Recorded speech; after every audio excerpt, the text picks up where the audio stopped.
तो श्री ध्रुव जी को बोध देकर मनु जी अपने लोक को चले गए। और जब श्री कुबेर जी को यह पता चला कि ध्रुव जी ने अब क्रोध का त्याग कर दिया है,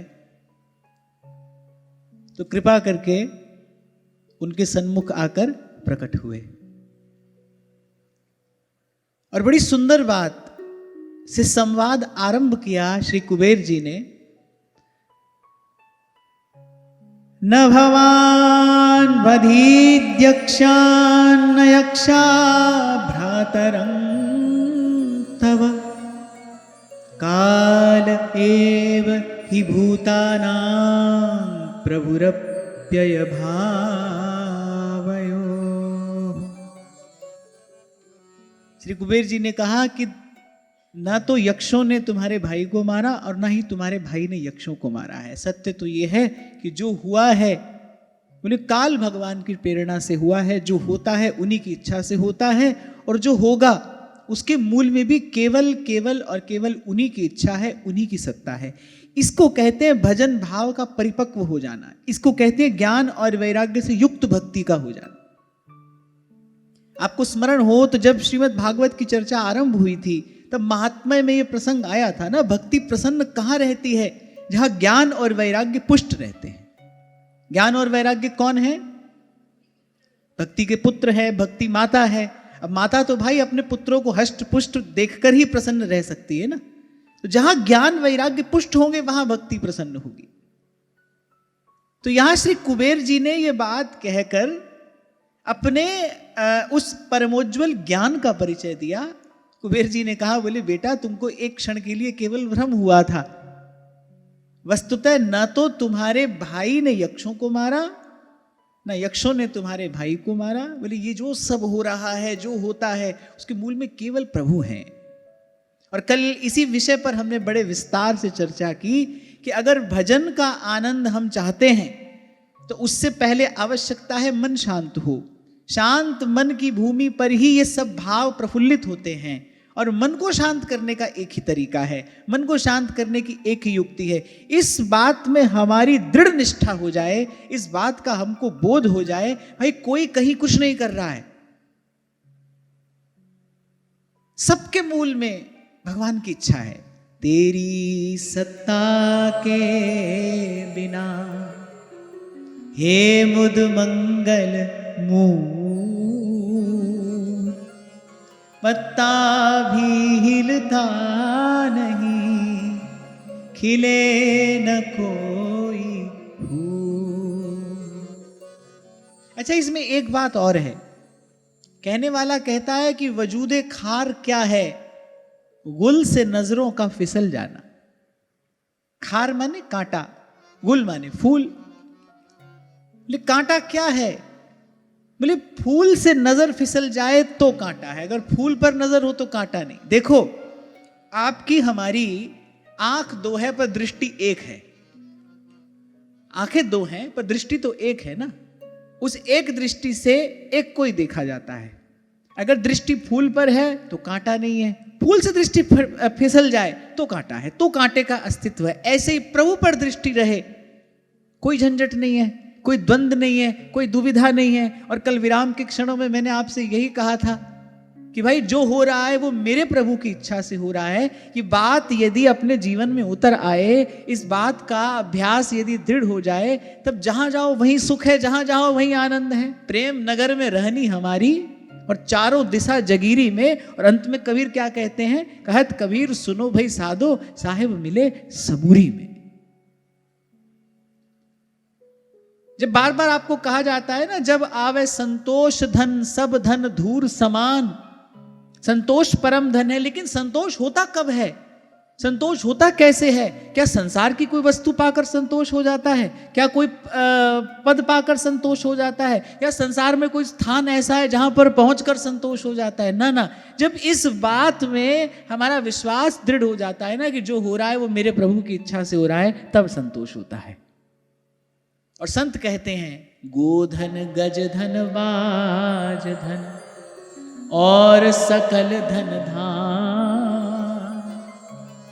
जब आवे संतोष धन सब धन धूर समान। सब संतों की वाणी में आपको ये बात समान रूप से देखने को मिलेगी। सब संतों ने जो चारों तरफ हो रहा है ना, इसको केवल और केवल प्रभु की लीला, प्रभु की इच्छा माना है, और ये जानकर मानकर संतुष्ट हो गए हैं, अपने आप में रमने लगे। नहीं तो भाई ये संसार कांटों की बाड़ी, कांटों की झाड़ी में आप चले जाएं तो अनेक अनेक जगह से कांटे लगते हैं, वस्त्र अनेक अनेक स्थानों पर उलझ जाता है। एक से सुलझाओगे, एक से अभी सुलझाया ये कि देखो दूसरा उलझ जाएगा। तो नहीं तो भाई ये संसार कांटों की बाड़ी, उलझ उलझ मर जाना है, उलझ उलझ मर जाना है। कितने प्रश्नों के उत्तर ढूंढोगे, कहां तक दौड़ोगे, किस किस के पास जाओगे, किस किस द्वार पर भटकोगे।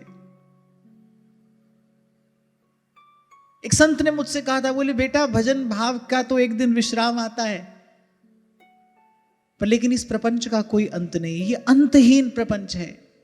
इसलिए संतों ने संतोष पाया। संतोष पाया कहां? वो इस भाव में संतोष पाया, जो हो रहा है ना मेरे प्रभु की इच्छा से हो रहा है। इस बात से सब्र होता है, इस बात से संतोष होता है।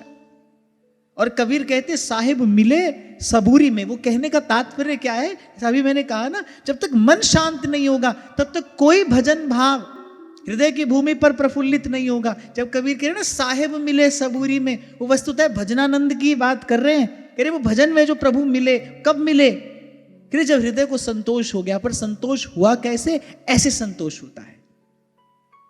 इसीलिए कहते हैं ये युक्ति संतों के पास है, संतों से सीखिए कैसे संतोष होता है। किंतु परंतु करते संतोष नहीं होगा, हारते जीतते संतोष नहीं होगा, लड़ते झगड़ते संतोष नहीं होगा, खोते पाते संतोष नहीं होगा, जन्मते मरते संतोष नहीं होगा। जहां हो बस वहीं पर प्रथम हृदय श्रद्धा जो करे, इस बात में श्रद्धा कर लीजिए, इस बात में उत्तरोत्तर आपका विश्वास दृढ़ होता चला जाए, पक्का होता चला जाए। भाई कोई किसी के लिए उत्तरदायी नहीं है, जो हो रहा है वो मेरे प्रभु की इच्छा से हो रहा है। आप देखो आनंद ही आनंद है। मेरे राम राय, मेरे राम राय, जू राखै त्यों रही है। असल में हुआ क्या हमारे साथ कि हम अब तक थके नहीं। जैसे सूरदास तो थक गए ना, कि अब मैं नाचो थक्यो गोपाल, अभी तक हम थके नहीं है। थक जाओ, हार जाओ और प्रभु का द्वार पकड़ लो। अब मैं नाचो थक्यो गोपाल। आप देखो संत वहीं जाकर तो जीते हैं। पहले हार मान ली, पहले हार गए, हार स्वीकार कर ली, छोटे हो गए। जैसे हनुमान जी सुरसा के मुख से निकल आए ना छोटे होकर। अच्छा देखो बड़े होकर नहीं निकल पा रहे हैं। तभी मैंने आपको कहा कितने प्रश्नों के उत्तर ढूंढोगे, कहां कहां दौड़ोगे, किस किस द्वार पर जाओगे। ऐसे ठिकाना नहीं मिलेगा भाई। जहां हो, जिस स्थिति में हो, किंतु परंतु किए बिना, किसी को अपने जीवन में घटने वाली घटना का जिम्मेदार उत्तरदायी माने बिना इस बात को स्वीकार कर लो, भाई मेरे जीवन में जो है, जहां है, जैसा है, वो मेरे प्रभु की इच्छा से है, और मेरे प्रभु की इच्छा में मेरा सर्वथा मंगल ही है, कल्याण ही है। कहीं कोई प्रतिकूलता आती दिखाई पड़े तो समझना कि प्रभु मेरे मार्जन के लिए ऐसी परिस्थिति उत्पन्न कर रहे हैं। धो मांझ कर प्रभु मुझे शुद्ध करना चाहते हैं, अपने योग्य बनाना चाहते हैं, अपनी भजन सेवा के योग्य बनाना चाहते हैं। गत सत्र में ही मैंने आपसे कहा था, जब एक माता ने प्रश्न किया था कि जब तक सब अनुकूल रहता है तब तक तो ये बात बड़ी प्रिय लगती है, तब तक तो इसको सुनने में भी बड़ा आनंद आता है, लेकिन जैसे ही कोई प्रतिकूलता आती है, जैसे ही कोई हमारा अपमान करता है, जैसे ही कोई हमारे साथ अनुचित करता है, तो मन प्रतिक्रिया देता है। और प्रतिक्रिया में क्रोध भी है, प्रतिक्रिया में बड़े बड़े अवांछित भाव भी हैं, और ये सब नर्क का द्वार है। कैसे बचा जाए इससे? कहीं ना कहीं बस विश्वास की कमी है।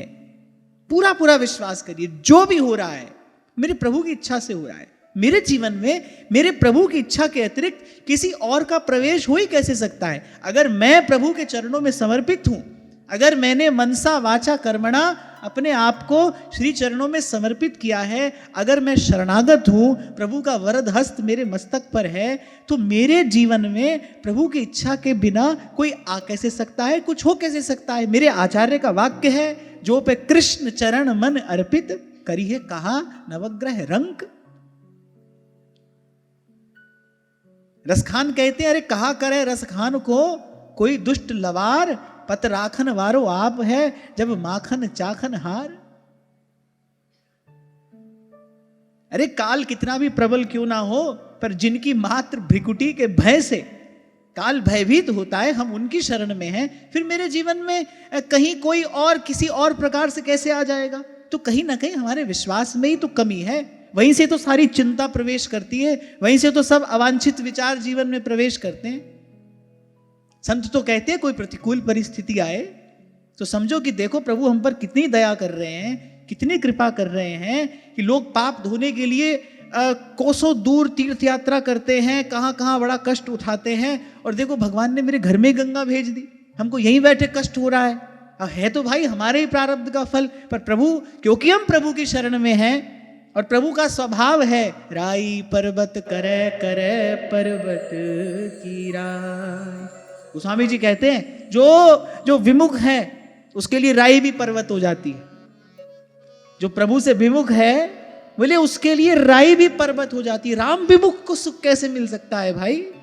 और जो प्रभु के सन्मुख है, जो प्रभु की शरण में पड़ा है, बोले उसके लिए करे पर्वत की राय। अरे भक्त गोपद के समान भव सिंधु पार कर लेता है।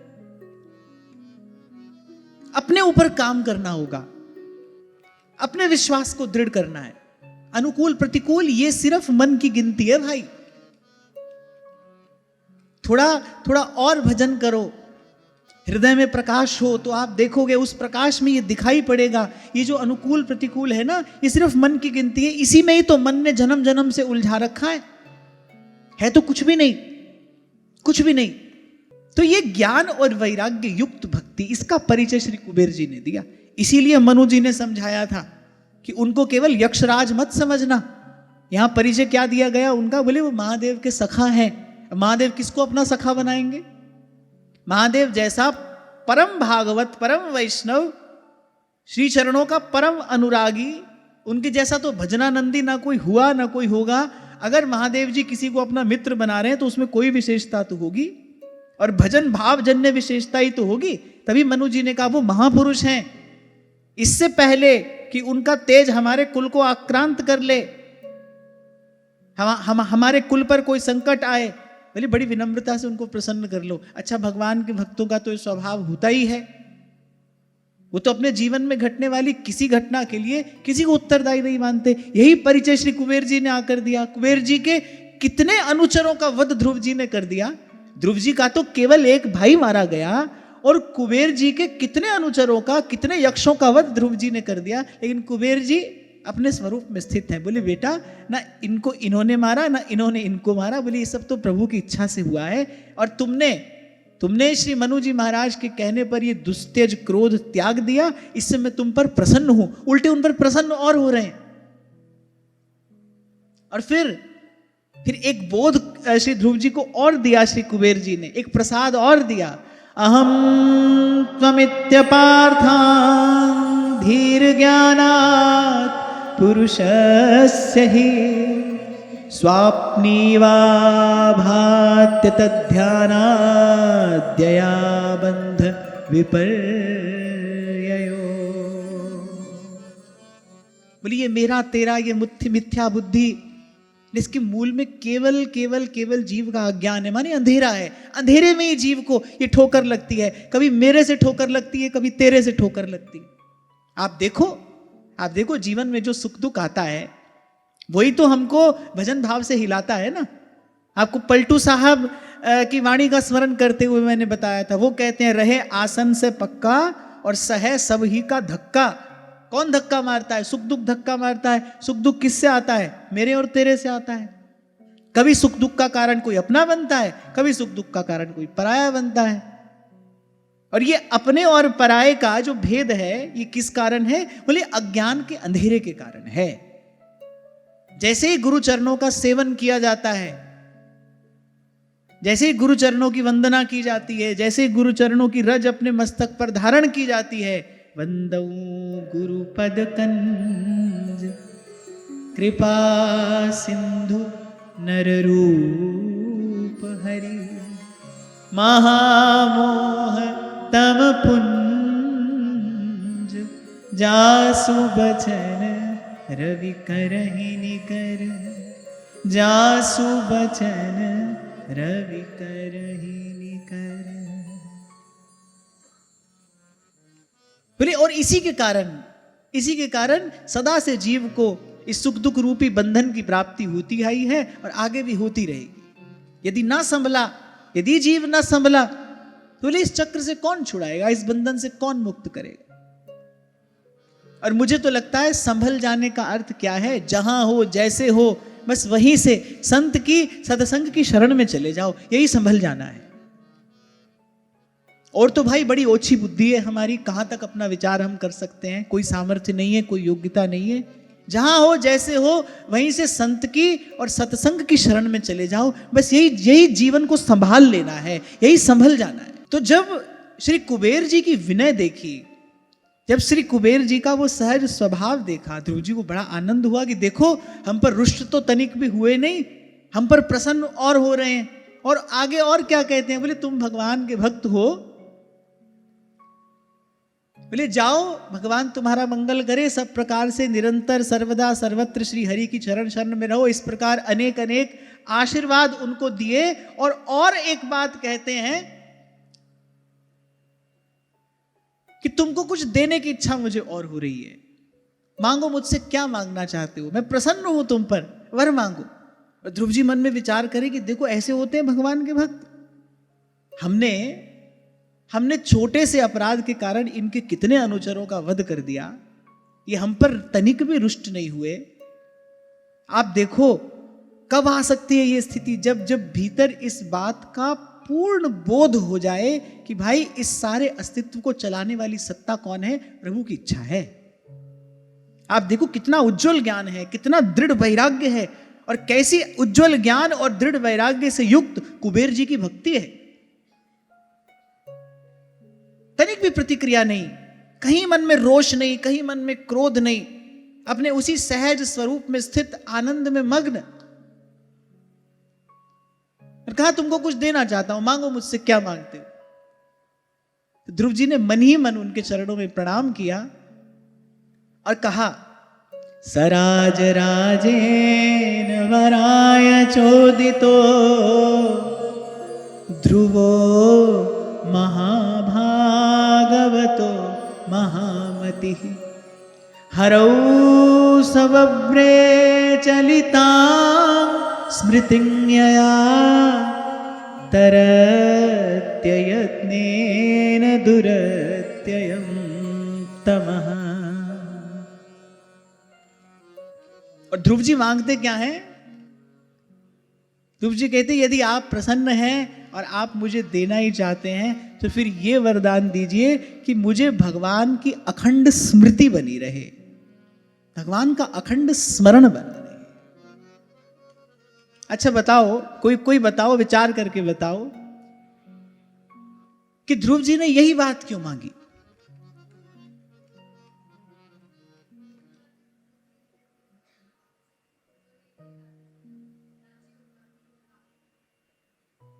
कुछ और सोचो कि ध्रुव जी ने यही वरदान क्यों मांगा कि भगवान की अखंड स्मृति बनी रहे?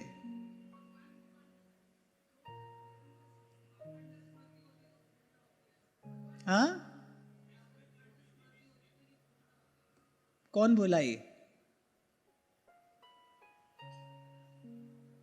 आप बोले। हाँ, क्या नाम है? अच्छा, यही उत्तर है। कहीं ना कहीं विवेक शून्यता में यह निर्णय क्यों लिया गया? ये जो ध्रुव जी ने ये कार्य किया, इसका कारण क्या था? इसका कारण यही था, कहीं ना कहीं विस्मृति हो गई थी भगवान की। अगर भगवान की स्मृति बनी रहती तो ऐसा कार्य कभी होता ही नहीं, इस प्रकार के कृत्य में वो कभी प्रवृत्त हो ही नहीं सकते थे। और ये महापुरुषों का लक्षण है, वो सदा सर्वदा आत्मचिंतन करते हुए यदि विचार करते हैं तो केवल अपने ही दोष का विचार करते हैं। श्री रघुनाथ जी कहते हैं मानस में ये बात, बोले पहले तो गुण दोष देखो ही नहीं, और फिर देखना ही हो तो बोले अपना दोष देखना चाहिए। ध्रुव जी ने अपना दोष स्वीकार किया, हाँ भाई हमसे ये भूल हुई, कहीं ना कहीं भगवान के स्मरण में कहीं कुछ शिथिलता आ गई थी, वो जो एक तार जुड़ा था वो कहीं ना कहीं बीच में टूटा। यदि अखंड स्मृति होती तो ऐसा कार्य हम करते ही क्यों, इस कार्य में हम प्रवृत्त ही क्यों होते, कहीं ना कहीं भूल हुई हमसे। और अब ध्रुव जी को अवसर मिल गया कि भाई भगवान के भक्त हमको प्रसाद दे रहे हैं, तो भगवान के भक्तों से यही प्रसाद मांगना चाहिए कि प्रभु की अखंड स्मृति बनी रहे। सारी विपदा जीव पर कब आती है, कह हनुमंत विपत्ति प्रभु सोई, जब तब सुमिरन भजन न हो। ये तो मनु जी ने आकर ध्रुव जी को संभाल लिया।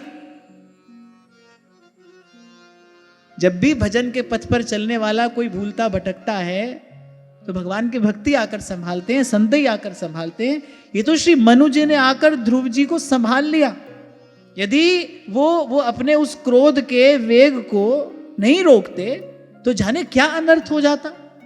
मनु जी ने यही कहकर तो सावधान किया, अरे भक्त का अपराध हो जाता तुमसे, देर मत करो, कुबेर जी को प्रसन्न करो, वो भगवान के भक्त हैं, शंकर जी के सखा हैं, कहीं उनका तेज हमारे कुल को आक्रांत ना कर ले, हमारे कुल पर कोई विपदा ना आ जाए।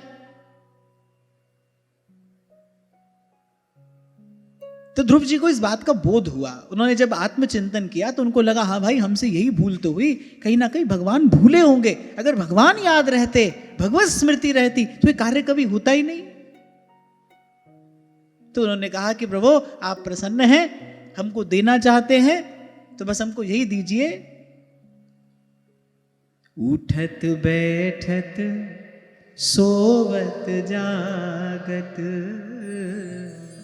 उठत बैठत सोवत जागत। बिहारी जी के सन्मुख खड़े होके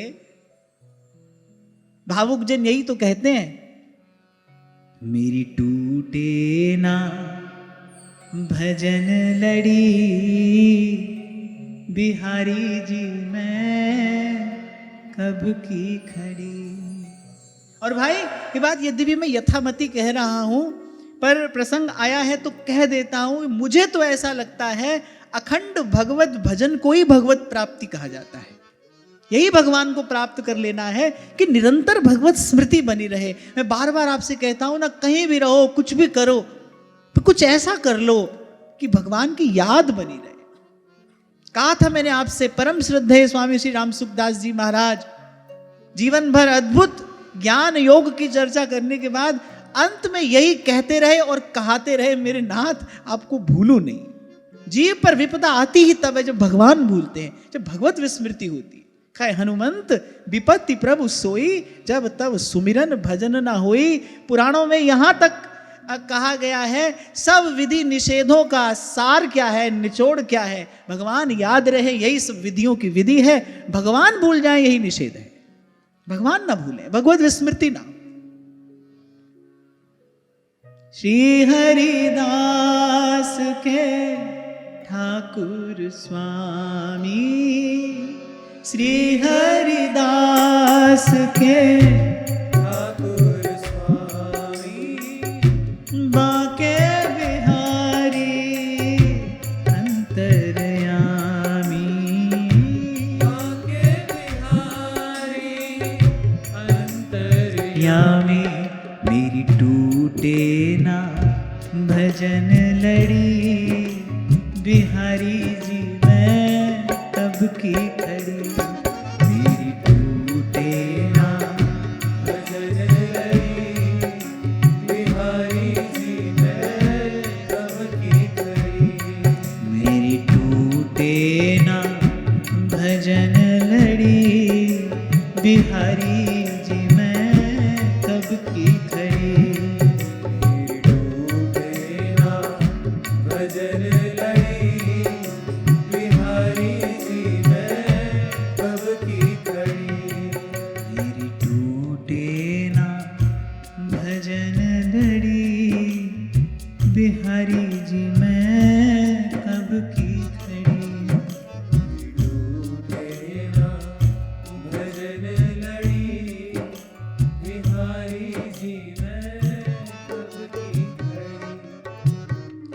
यद्यपि श्री ध्रुव जी ने जो किया कुबेर जी दंड दे सकते थे, पर यहां आप श्री कुबेर जी के भी उस उज्जवल चरित्र का दर्शन करिए कि रुष्ट तो तनिक भी नहीं हुए, ध्रुव जी को प्रसन्न होकर वरदान और दे रहे हैं। ये क्या है कि भाई उस समय इस स्थिति में कुबेर जी के सन्मुख जो ध्रुव जी खड़े हैं उनका गुण भी दर्शनीय है, उनका दोष भी दर्शनीय है, पर भगवान के भक्त कैसे हैं, केवल गुण का ही दर्शन करते हैं। यहां कुबेर जी की साधुता का दर्शन हो रहा है।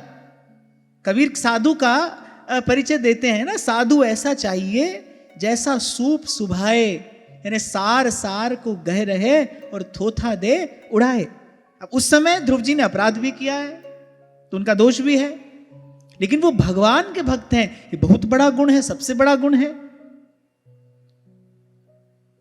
पर कुबेर जी की दृष्टि दोष पर नहीं गई, दोष पर दृष्टि जाती तो फिर तो दंड दिया जाता। उनकी दृष्टि गुण पर ही है, यही साधुता है। और मुझे ऐसा लगता है कि आप चाहते हो ना जीवन सुगम हो जाए, आप चाहते हो मन की खींचातानी समाप्त हो जाए, तो फिर ये अभ्यास करो। भगवान ने कहा मानस में, गोस्वामी जी कहते हैं, श्री रघुनाथ जी कह रहे हैं कि भाई ये तो गुण दोष से बना संसार है, सुख शांति से रहना है, तो बोले गुण देखते चलो और आप इसका अनुभव करके देखो, आप इसको प्रयोग करो अपने जीवन में। यहां जितनी भी बात आपसे कही जाती है वो केवल सुन लेने मात्र के लिए नहीं है, आप उसको अनुभव करो, आप उसका प्रयोग करके देखो, आपका मन शांत होने लगेगा। और केवल शांत नहीं, आपका मन प्रसन्न रहने लगेगा, आप पात्र बनने लगोगे। इसी को कहते हैं स्वयं को पात्र बनाना। गुण का दर्शन करिए, और यदि गुण का दर्शन न होता हो, केवल दोष ही दोष दिखाई पड़ता हो, तो बड़ी चिंता की बात है। फिर गुरु रूपी वैद्य के पास जाना और इसकी औषधि कराना। आपको गुण दिखाई नहीं पड़ता हो, केवल दोष ही दोष दिखाई पड़ता हो, तो फिर इसकी औषधि कराना। और जिसके हृदय को भक्ति रूपी चिंतामणि ने स्पर्श किया है, उसका तो हृदय परिवर्तन अवश्य होना चाहिए, उसमें तो ये लक्षण अवश्य दिखाई पड़ना चाहिए। यही साधुता है। साधु ऐसा चाहिए जैसा सूप सुभाए, सार सार को गही रहे, थोथा दे उड़ा। जैसे भोजन के लिए क्या चाहिए, अन्न चाहिए, धान चाहिए, और धान को प्राप्त कैसे किया जाता है, पहले तो यही विधि थी ना भाई, सार सार को इकट्ठा कर लिया और जो थोथा था उसको उड़ा दिया। पेट भरने के लिए भी यही क्रिया है, ऐसे मन को तृप्त करने के लिए भी यही क्रिया है, सार सार को गही रहे और थोथा दे उड़ाए। यहां स्थिति का दर्शन हो रहा है, इसीलिए मैंने कहा हम तो चिंतन कर रहे हैं, अर्थ विचार रहे हैं इस कथा का। उस समय ध्रुव जी का दोष भी है, लेकिन उनका बहुत बड़ा गुण भी है कि वो भगवान के भक्त है। कुबेर जी ने दोष नहीं देखा, केवल गुण देखा। गुण देखकर उनका आदर कर रहे हैं, सत्कार करें, उनको वर दिया, और वर भी कैसा अद्भुत वर, अमूल्य वर। ध्रुव जी ने अखंड भगवत स्मृति मांगी और कुबेर जी ने अखंड भगवत स्मृति का वरदान दिया। यहां से एक बात और प्रकट होती है कि माने कुबेर जी ये वरदान देने में समर्थ हैं, उनको स्वयं अखंड भगवत स्मृति प्राप्त है, तभी तो ध्रुव जी को यह वरदान दे पाने में समर्थ है। हमारी गांठ में कुछ होगा ही नहीं तो किसी को देंगे कैसे? और ये कोई छोटा वरदान है? मुझे लगता है इससे बड़ा वर और क्या हो सकता है। कोई आपको ये वर दे दे भाई, एक क्षण के लिए भी भगवान भूलेंगे नहीं, फिर और पाना रहता क्या है? इससे बड़ा वर और क्या होगा? और कुबेर जी ने ये वर ध्रुव जी को प्रदान कर दिया। तो बड़ा सुंदर उत्तर बालक ने दिया कि यही बात क्यों मांगी श्री ध्रुव जी ने, क्योंकि उन्होंने जान लिया था, आत्मचिंतन करके उन्होंने अपना दोष देख लिया था। भाई हमसे भूल हुई ही इसलिए क्योंकि हमको थोड़ी देर के लिए भगवान भूल गए थे, भगवत विस्मृति हो गई थी। और ये माया श्री कृष्ण की, तभी कबीर कहते कर रवैया तेरी दुल्हन लुटिल बाजार, बोले किसी को नहीं छोड़ती है ये भगवान की माया।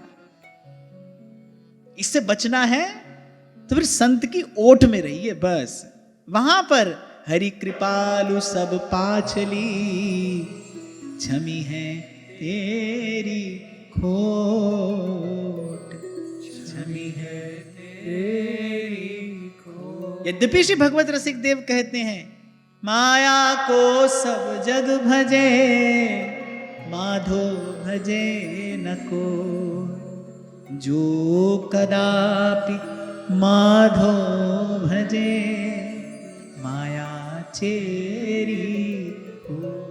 कदापि माधो भजे, पर भाई बिना माधो के भक्त के माधो को कैसे भजा जा सकता है? कुछ भी कर लो, कर सकते हो, कुछ भी पालो, पा सकते हो, लेकिन भजन का पथ सूझता भी भक्त की कृपा से है। इस पथ पर पांव भी भक्त की ही कृपा से धरा जाता है, और 2-4 पग यदि चल पाओ तो उसके मूल में भी केवल केवल संत भक्त का ही अनुग्रह है। ये चाबी तो संतों के ही पास में है, ये खजाना और इसके अधिकारी तो भगवान के भक्त ही हैं, संत ही हैं। हो कोई ऐसो रे भेटे संत, मेरी लाहे सगली चिंत, ठाकुर स्यो मेरो मन लावे, ठाकुर स्यो मेरो मन लावे। और श्री ध्रुव जी भक्ति मार्ग के आचार्य होकर यहाँ हमको क्या उपदेश कर रहे हैं? बोले एक वस्तु मांग लो, फिर कुछ मांगना शेष नहीं रहता। सुमिरन में सब सुख बसे, सुमिरन से दुख जाए, कह कबीर सुमिरन किए, साईं माही समाय, साईं माही समाय।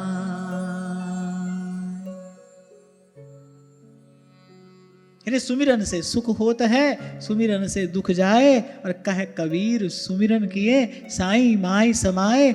और सुमिरन कैसा हो, बड़ी सुंदर बात कबीर जी अपनी वाणी में कहते हैं, कैसो कह कूकिए,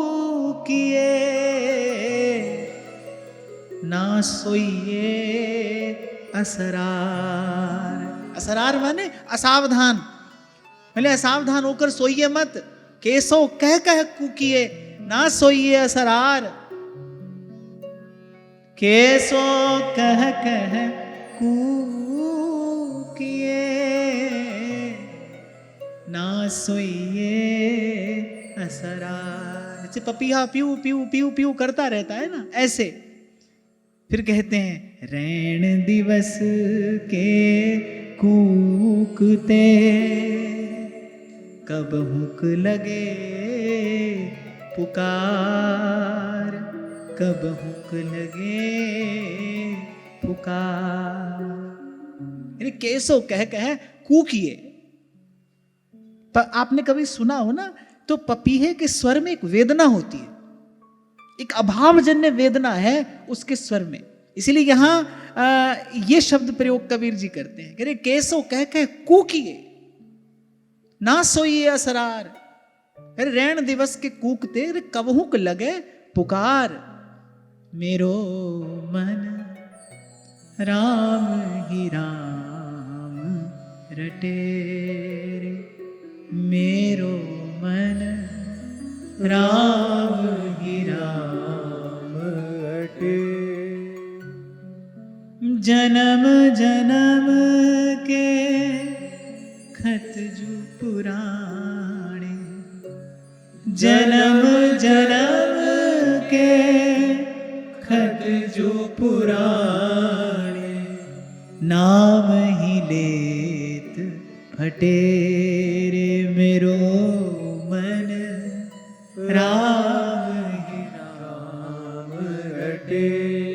पहले तो हम चलते चलते वहां पहुंचे जहां प्रभु के बिना हमारा काम ना चले। अभी तो प्रभु के बिना खूब काम चलता है भाई। कभी धन से चला लेते हैं, कभी सगे संबंधियों से चला लेते हैं, कभी पद प्रतिष्ठा से चला लेते हैं, कभी मान सम्मान से चला लेते हैं।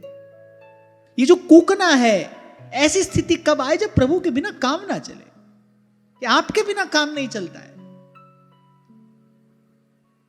तो कह रहे कैसो कह कूकिए, और ना सोइए असरार। रैन दिवस के कूकते, कबहू को लगे पुकार। कभी कभी दीनदयाल का आसन हिलेगा और फिर सुमिरन में सब सुख बसे। सुमिरन से दुख जाए, बिन हरि भजन न भाव तरिए, यह सिद्धांत अपेल। श्री गोस्वामी जी तो कहते हैं हरि माया कृत दोष गुण, कह बिनु हरि भजन न जाए। सब प्रश्नों का उत्तर एक है, एक नाम जप ले निमाणिए जिंदे, औखे वेले कम आवेगा। नाम जप ले निमाणिए जिंदे, औखे वेले कम आवेगा। इसी बल पर गरजते हुए संत कहते हैं पूंजी मेरी राम है, मैं तो सदा निहार। कबीरा गरजे नाम बल, कबहु न लागे का। परसों भी इस विषय पर हमने चर्चा की थी। सब अशुद्ध है भाई, अब तो हवा पानी भी अशुद्ध है। जो अन्न आदि हम ग्रहण करते हैं वो सब अशुद्ध है। संस्कार विचार कहां से शुद्ध हो जाएगा, इनसे तो होने वाला नहीं है। इस समय शुद्धतम पवित्रतम वस्तु अगर कोई है तो केवल प्रभु का नाम है। ऐसा नाम निरंजन हो ऐसा नाम निरंजन होवे, ऐसा नाम निरंजन होवे, ऐसा नाम निरंजन होवे। इसीलिए कल आपसे कह रहा था भाई, गुरु ने आपको नाम दिया है ना, वो केवल नाम नहीं, वो प्रभु तक सीधे जाने का मार्ग है, वो सीधे प्रभु तक ले जाने वाला है। सुमिरिए नाम रूप बिन देखे। जो भी कुछ है वो रूप हो, लीला हो, धाम हो, सब नाम के ही अधीन है। इसीलिए गोस्वामी जी कह रहे ब्रह्म राम ते नाम बढ़। गोस्वामी जी कह रहे सगुण निर्गुण की बात बाद में, इन दोनों से बड़ा प्रभु का नाम है। इसलिए सुमिरिए नाम रूप बिन देखे। बाबा ही कह रहे हो, एक दिन हम होते, बाबा को देख के बात याद आ गई। बाबा ने कहा कि ये सबरो जो आनंद है, बोले वो राधा नाम को ही तो है। बोले राधा काऊ ने देखिए का? क्यों बाबा? बाबा तो भाई ब्रिजवासी है, बाबा तो कह सके ऐसी बात। बोले राधा काऊ ने देखिएगा, जो सबरो आनंद है वो राधा नाम को ही तो आनंद है। श्री राधा श्री राधा श्री राधा श्री राधा श्री राधा श्री राधा श्री राधा श्री राधा। और फिर सुमिरन मार्ग सहज का सदगुरु दिया बताए। उन्होंने कहा ये तो राजमार्ग है, पांव पड़ जाए इस मार्ग में फिर तो ना इधर देखना है ना उधर, सीधे चलो पहुंच जाओगे निश्चित।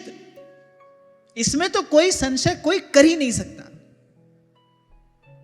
कोई नहीं कर सकता। वैसे तो चहुं युग चहुं श्रुति, चारों युगों में और चारों वेदों में चहुं युग चहुं श्रुति नाम प्रभाव, पर कलि विशेष नहीं आन उपाऊ।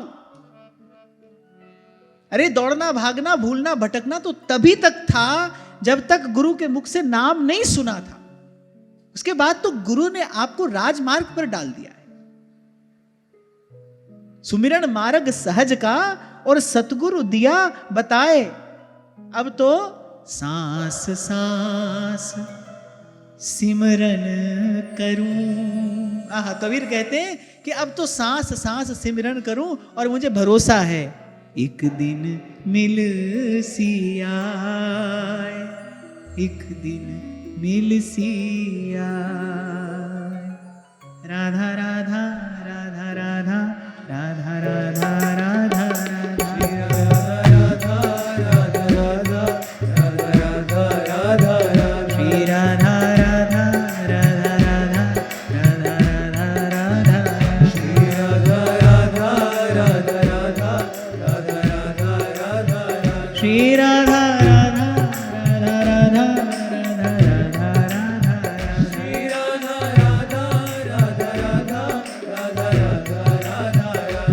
राधा राधा राधा राधा राधा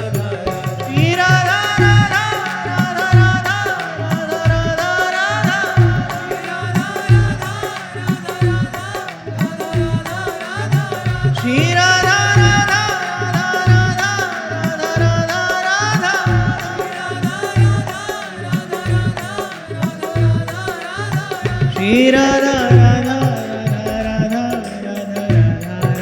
श्री राधा राधा राधा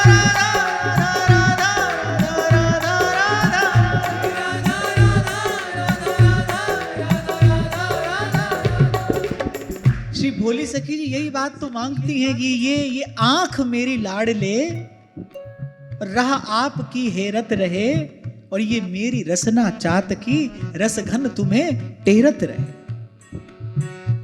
ले जाना आज ये भाव यहां से प्रसाद स्वरूप। अरे भूलना भटकना तो तभी तक था जब तक गुरु के मुख से नाम श्रवण नहीं किया था। नाम सुना, अरे गुरु ने तो आपको सीधे मार्ग पर डाल दिया। अब इधर उधर न देखिए। सुमिरन मार्ग सहज का सदगुरु दिया बताए। अब तो सांस सांस सुमिरन करूं, एक दिन मिलेगा आए, एक दिन मिलेंगे प्रभु। श्री राधा राधा राधा राधा राधा राधा श्री राधा राधा राधा श्री राधा राधा राधा श्री राधा राधा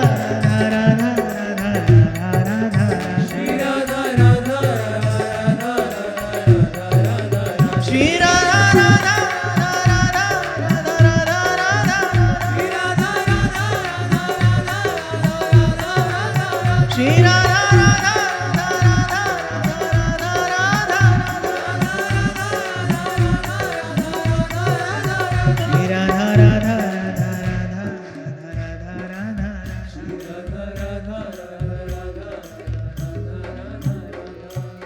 जहां की गांठी नाम है वाके है सब सिद्धि।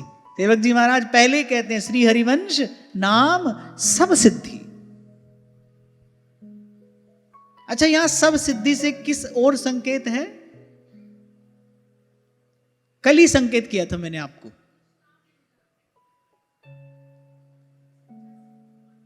सब सिद्धि का अर्थ क्या है?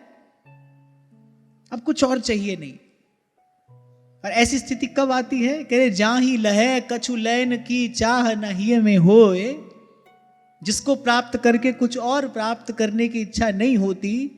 जयति जगत पावन करन, कह रहे प्रेम बरन यह दोए। कल ही आपसे मैं कह रहा था कि मैं जो चाहता हूं वो मिल जाए, ये भगवान की कृपा नहीं है। मैं कुछ चाहूं नहीं, ये भगवान की कृपा है। लेकिन ऐसी स्थिति कब आती है? जब प्रेम भर देता है अपने अपने वैभव से रोम रोम को। और श्री हरिवंश नाम क्या है? प्रेम मूल यह नाम है। इसलिए सेवक जी ने कहा है श्री हरिवंश नाम सब सिद्धि। सबे रसिक बिलसें नव निधि, भुगतें देहि न जाचहि। और फिर भक्त तो देने वाला है, वो तो सदा देता है। जो प्रसन्न होगा ना, जो तुष्ट पुष्ट होगा, प्रसन्न होगा, आनंद में होगा, उसके मन में देने का ही भाव आएगा। अब भक्त चूंकि भगवान की भक्ति की कृपा से प्रसाद से सदा प्रसन्न है, तुष्ट है, पुष्ट है, इसलिए वो देता ही है। इतना बड़ा अपराध ध्रुव जी से हो गया, फिर भी कुबेर जी ने कहा मांगिए, आपको वर देना चाहता हूं। कुछ देने की इच्छा है, सहज ही देने की इच्छा होती है। प्रेम यदि स्पर्श करता है फिर सहज ही सर्वदा देने की इच्छा होती है। अरे आप सोचो, भक्त भगवान से कुछ नहीं लेता, आपसे हमसे क्या लेगा और क्यों लेगा? ये प्रेम का अतुलित प्रताप है, ये प्रेम की अमित महिमा है। हम भी प्रभु से व्यापार करते ही डोल रहे थे, अनेक अनेक देवी देवताओं के द्वार पर भटकते थे, कहां कहां मनोरथ के धागे बांधते थे, यही सब तो कर रहे थे। महाप्रभु जी मिले, हमको प्रेम करना सिखाया, और महाप्रभु की शरण में आते ही कैसे ये उज्जवल भाव हमारे भीतर संचारित हुआ, प्रकाशित हुआ कि नहीं नहीं, श्री जी से मांगना नहीं है, चिर जीवो भूतल यह जोरी। आहा, जैसे ही सन्मुख होना है, क्या कहना है? ऐसे ही देखत रहो, जन्म सुफल करी मानो, जन्म सुफल करी मानो। प्यारे की भावती, भावती को प्यारो, जुगल किशोर ही जानो। बस ऐसे ही देखत रहो। श्री जी के सन्मुख होते ही महाप्रभु कहते हैं, हो बलि जाओ नागरी श्याम, ऐसे ही रंग करो निशिवासर, वृंदा विपिन कुटी अभिराम। अब हम अपना जीवन देखें, श्री महाप्रभु जी की कृपा हुई, रसिक जन मिले, उनके मुख से नाम श्रवण करने को मिला। अब क्या प्राप्त करना शेष है? रोम रोम रग रग जब बोले, तब कछु स्वाद नाम को आवे। अब नाम तो मिला, अब नाम का स्वाद मिलना बाकी है। रोम रोम रग रग जब बोले, तब कछु स्वाद नाम को आवे। तो इस प्रकार श्री कुबेर जी से सब मंगलों के मूल इस वर को प्राप्त करके ध्रुव जी वापस अपने राज्य में पहुंचे। और भगवान की आज्ञा थी, भगवान का आशीर्वाद था, प्रभु का प्रसाद था कि 36,000 वर्ष तक राज्य सुख भोग कर तत्पश्चात मेरे पास में आना। और परसों हमने इस बिंदु पर थोड़ी चर्चा की थी कि राज्य सुख कैसे भोगा, क्योंकि प्रसाद था, प्रसाद में सुख है, प्रयास में तो परिश्रम है। अच्छा, एक और बात आपको बताऊं, थका मांदा व्यक्ति जब आकर अपने बढ़िया बिछौने पर सोता है तो उसको लगता है बड़ा सुख मिला। नहीं, वो सुख नहीं मिला, वो तो केवल श्रमजन्य दुख छूटा है। सूक्ष्म बात है, ध्यान से समझना। खूब थका मांदा व्यक्ति अपने घर आया भोजन करके और अपने सुंदर मखमली बिछौने पर पड़ा, उसको लगा आहा हा बड़ा सुख मिला। नहीं नहीं, ये सुख नहीं है, ये तो दुख की निवृत्ति हो रही है। इसको सुख प्राप्त करना नहीं कहते। आपके पांव में कांटा लग जाए, बड़ी पीड़ा हो रही है, अब आपने दूसरे कांटे से कांटा निकाला, चैन पड़ा, आपको लगे कि बड़ा आनंद आया, बड़ा सुख मिला। ये सुख मिला ना, ना, ये तो दुख छूटा है। तो ऐसे ही अपने प्रयास से जो पाया जाता है उसको व्यक्ति भूल से सुख समझ बैठता है। वो सुख नहीं है, वो तो प्रयास में परिश्रम हुआ। अब उसको प्राप्त करके थोड़ा सा चैन मिल रहा है, व्यक्ति समझ रहा है बड़ा सुख मिल रहा है। सुख तो भाई भगवान के ही दिए मिलता है। कल इसी बात पर हमने चर्चा को विराम दिया था। अपने सुख सुविधा के लाख लाख साधन जुटा लो, पर सुख तो सुख सागर के अनुकूल होने पर ही मिलता है। सुख तेरा दिता दइए, सुख तेरा दिता लई। इसीलिए कह रहे हैं बिनु हरि शरण सुख नहीं कहूं। मैंने हरि शरण सुख नहीं कहूं।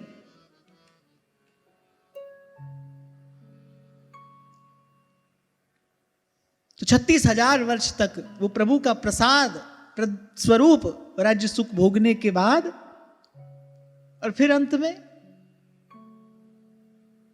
फिर विचार किया, बोलिए सब स्वप्न के ही तो समान है, और बस एक क्षण में सब छोड़कर अपने पुत्र को अपने राज सिंहासन पर बैठाकर उसका अभिषेक करके और एक क्षण में चल दिए। अब देखो भाई, अंत में छोड़कर तो जाना ही है।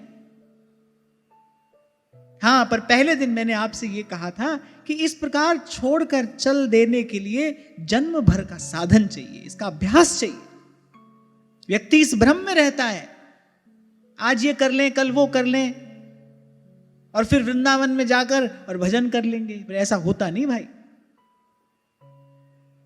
इसलिए महाप्रभु ने इसको दुरंत मोह कहा है।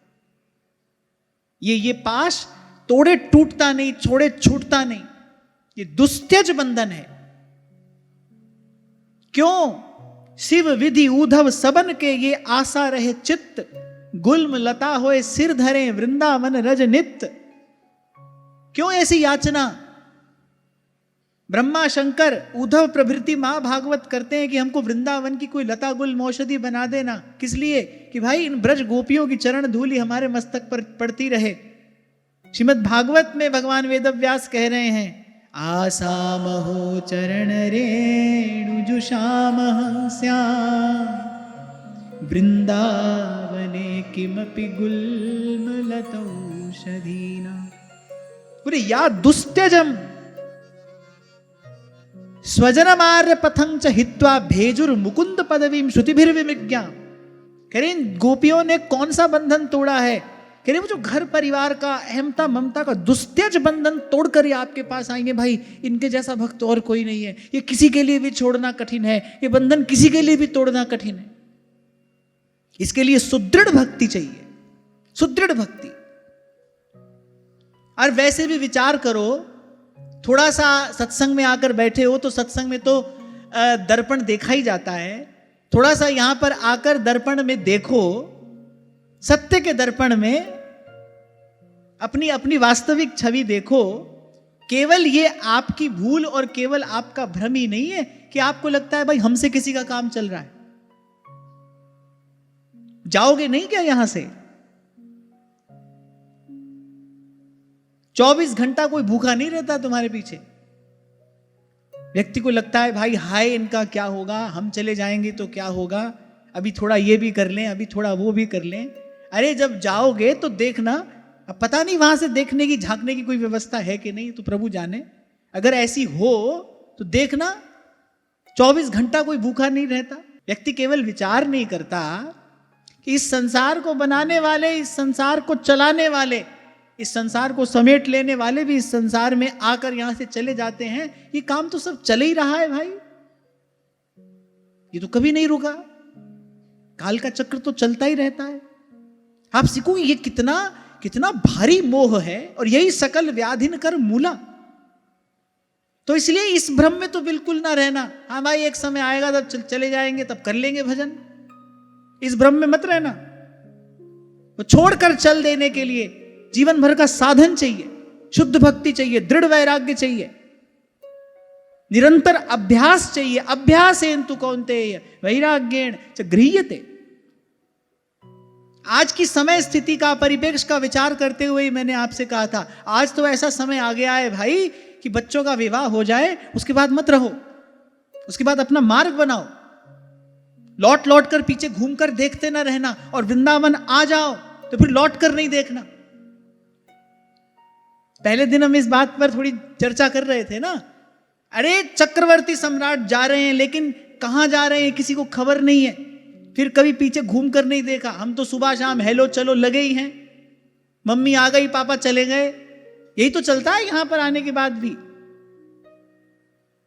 क्या हो रहा है, क्या चल रहा है, एक टांग वहां है, एक टांग यहां है। और महाप्रभु कहते हैं द्वै तुरंग पे चढ़त कौन हट परिधो कौन पे धायो। दो घोड़े की सवारी करके कौन कहां पहुंचा है भाई। इसलिए पहले दिन मैंने आपसे कहा था, जो वृंदावन वास कर रहे हैं और यहां साथ साथ में हेलो चलो भी चल रहा है पीछे से। वो इस भ्रम में मत रहना, वो अपने सिर पे इस अभिमान का बोझ ना रखना कि भाई हम तो ठाकुर जी के लिए सब छोड़कर आ गए हैं। कुछ नहीं छोड़ा है भाई, और कुछ नहीं छूटा है। चलो श्री जी की कृपा है, आपको उन्होंने यहां पर बुला लिया, आपको यहां रखा है, लेकिन हमने कुछ छोड़ दिया है, हमसे कुछ छूट गया है, ऐसा अभिमान मत पालना। कुछ नहीं छोड़ा, कुछ नहीं छूटा। और छोड़कर आए भी हैं तो क्या छोड़कर आए हैं? अभाव छोड़कर आए हैं, दुख छोड़कर आए हैं, कलह कलेश छोड़कर आए हैं। ये देखो चक्रवर्ती सम्राट, देवता जिनकी स्तुति कर रहे हैं, ऋषि मुनि जिनका वंदन कर रहे हैं, वो ध्रुव जी, वो सारा राज्य सुख भरा हुआ खजाना, देव दुर्लभ भोग सामग्री एक क्षण में छोड़ा। विचार किया, अरे सब स्वप्न ही तो है। ये संसार कांटों की बाड़ी, उलझ उलझ मर जाना है, उलझ उलझ मर जाना है। कहत कबीर सुनो भई साधो, कहत कबीर सुनो भई साधो, सतगुरु नाम ठिकाना है, सतगुरु नाम ठिकाना है, रहना नहीं है देश बेगाना है, रहना नहीं है देश बेगाना है। जब तक अपने आप को गृहस्थ कहते रहोगे ना, तब तक गृहस्थ नहीं छूटेगा।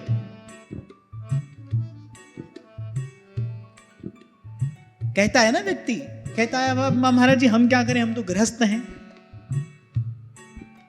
जब तक अपने आप को गृहस्थ कहते रहोगे, जब तक अपना यही परिचय आपको प्राप्त होता रहेगा, तब तक गृहस्थ नहीं छूटेगा। संसार का होके संसार थोड़ी छूटेगा, संसार का रह के संसार थोड़ी छूटेगा, प्रभु का होके संसार छूटेगा। और जब तक मैं कहता हूं भाई किसी से भी लेना देना है, किसी से भी आशा अपेक्षा है, कोई घर में रहता हो, वन में रहता हो, आश्रम में रहता हो, कुटिया में रहता हो, भाई गृहस्थ ही है। जब तक किसी से लेना देना है, जब तक किसी से आशा अपेक्षा है, तब तक भाई सब गृहस्थ ही हैं।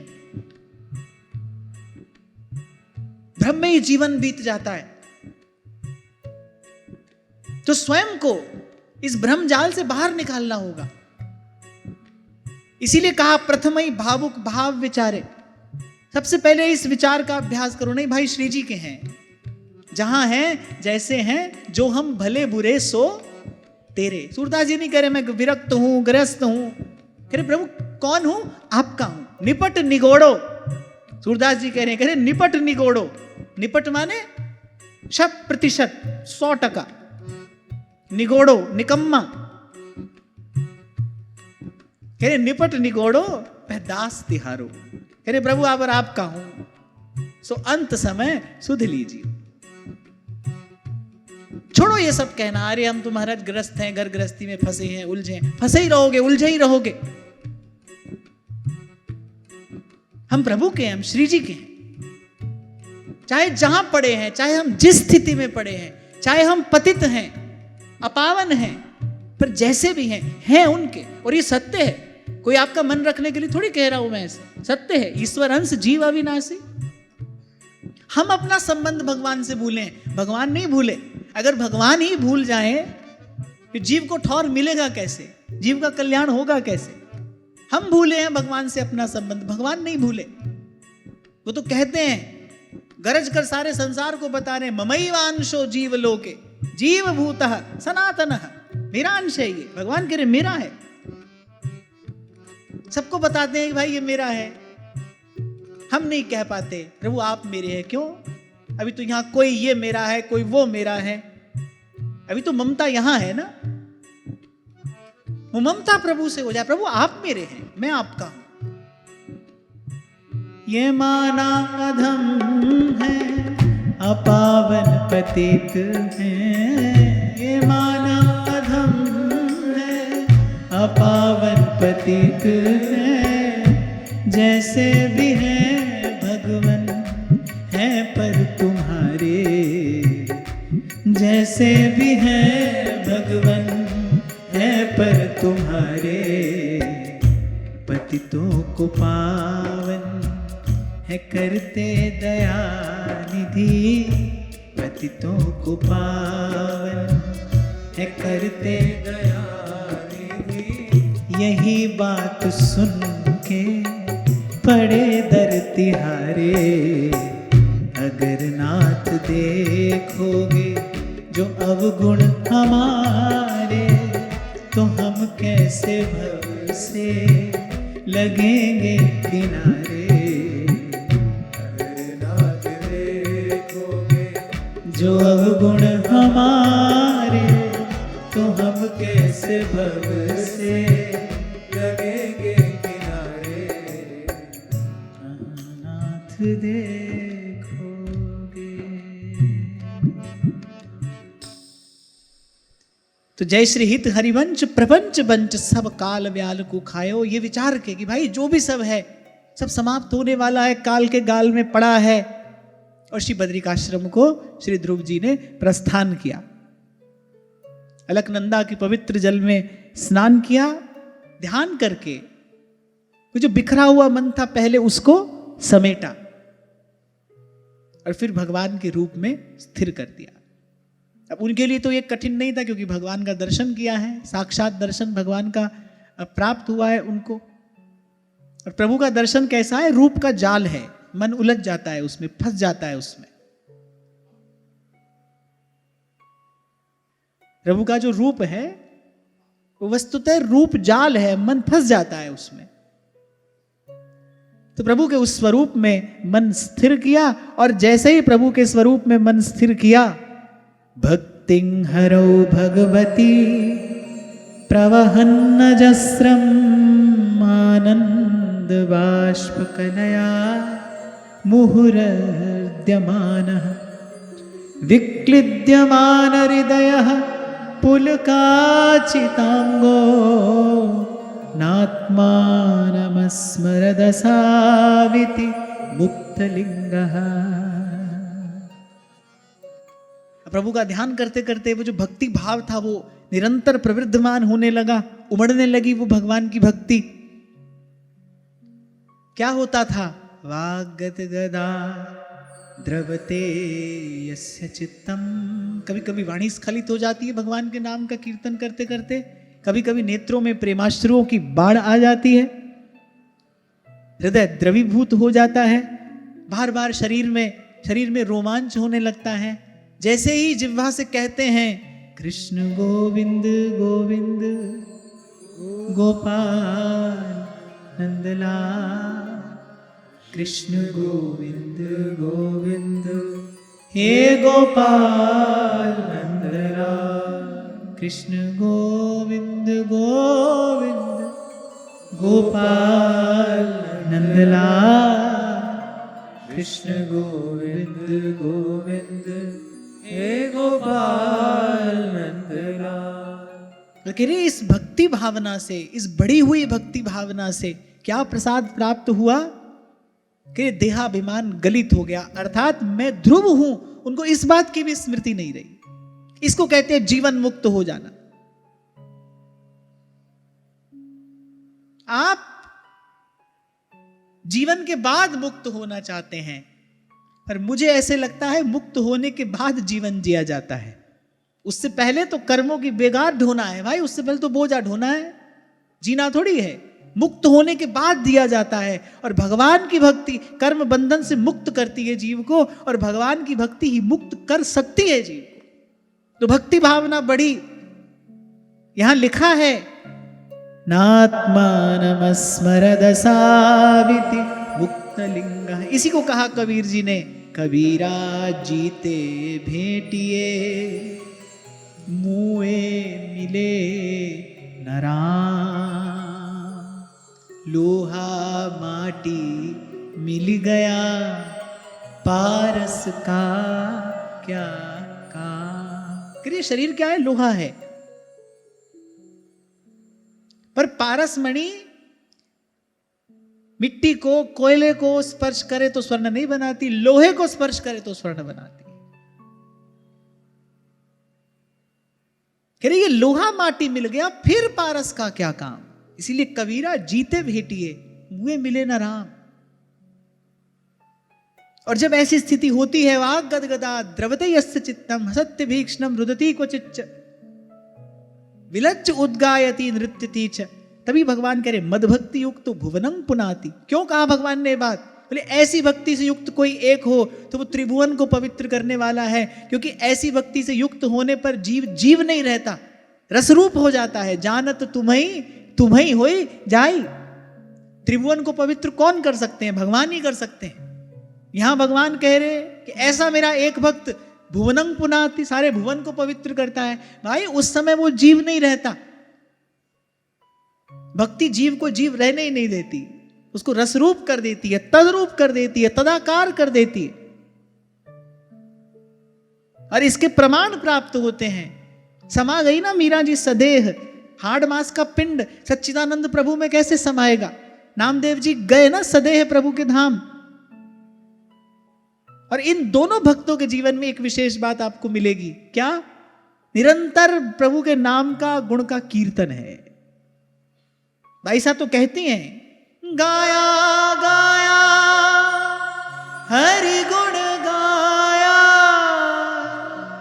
गाया गाया हरि गुण गाया, गाया गाया हरि गुण गाया, काल व्याल सो बाजी। हमारे श्री महाप्रभु जी ऐसे ही देखते देखते श्री प्रियाजू की श्री अंग कांति में विलीन हो गए। उनका भी जीवन कैसा है? निस दिन गान, रूप माधुरी को पान। तो ये जो प्रभु के नाम का, प्रभु के गुणों का जो कीर्तन है, इसकी महिमा अवर्णनीय है, अनिर्वचनीय है।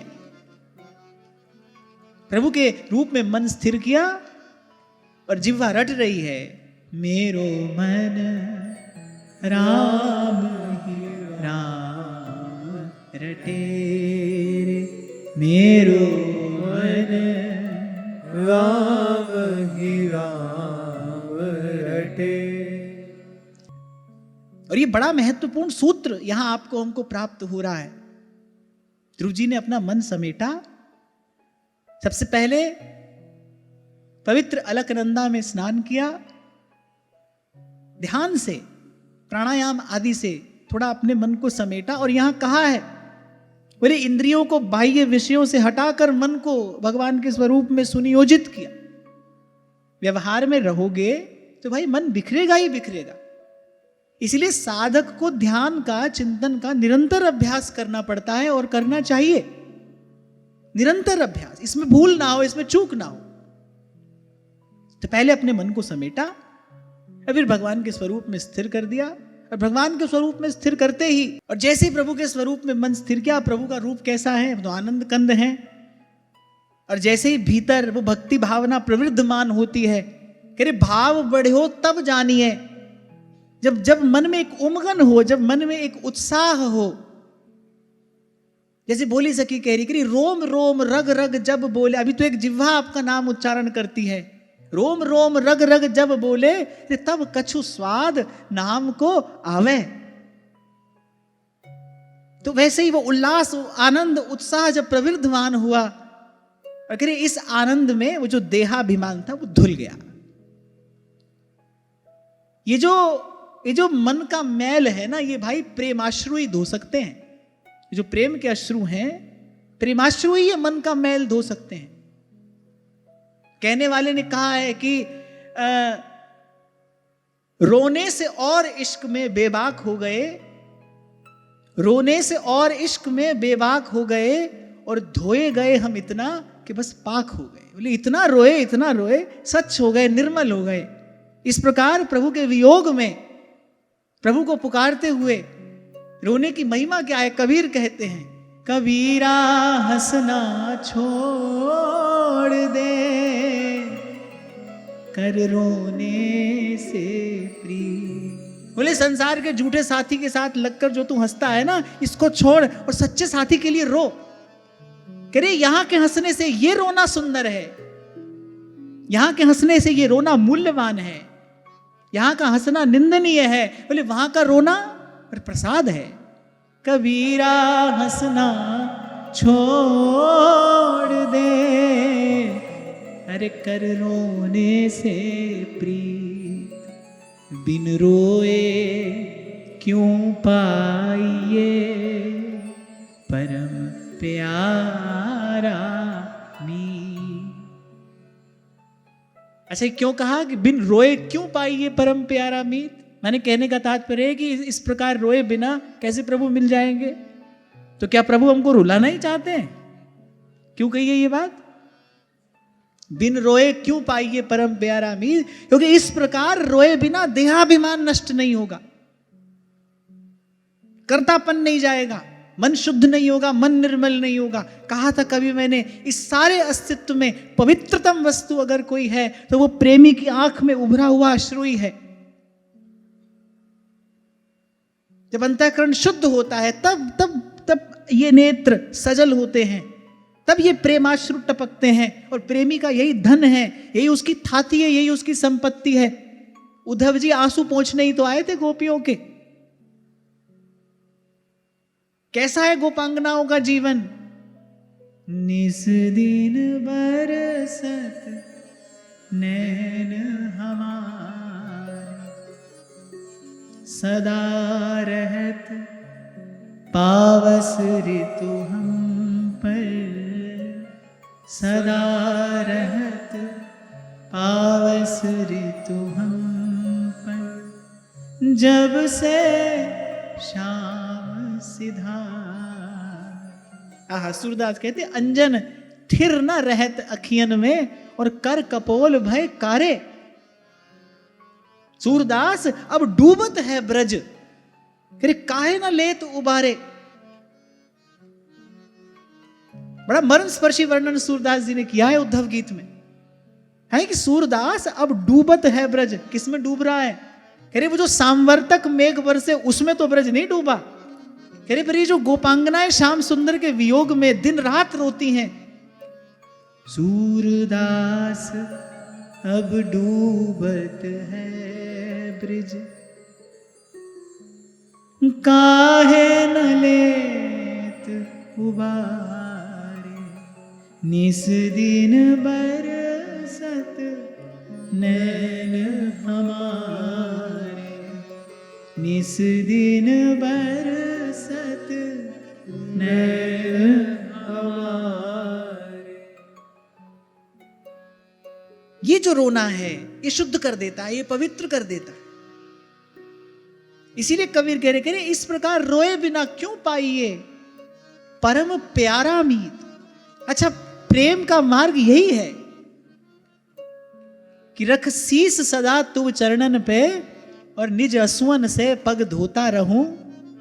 ब्रजराज तुम्हारे प्रेम में मैं बस यूं ही निरंतर रोता। लेकिन ये रोना संसार के लाख लाख हंसने से लाख लाख अच्छा है, क्योंकि वो हंसना झूठा है, ये रोना सच्चे के लिए है, इसलिए सच्चा है। और ये रुदन, ये अश्रु, ये प्रेम प्रवाह, ये पुलकित रोमावली, ये वाणी का गदगद होना, ये चित्त का द्रवीभूत होना, ये सीधे सीधे भगवत सानिध्य का लक्षण है। जब ऐसी स्थिति हो ना, समझना प्रभु के बहुत पास हैं, प्रभु के बहुत निकट हैं। जब कभी ऐसी स्थिति हो जाए, जप करते करते, ध्यान करते करते, सेवा करते करते, कीर्तन करते करते, श्रवण करते करते, कभी ऐसी स्थिति हो जाए ना, नेत्र सजल हो जाए, रोम रोम पुलकित हो, समझना प्रभु के बहुत पास खड़े हैं। ये भगवत सानिध्य का प्रसाद है।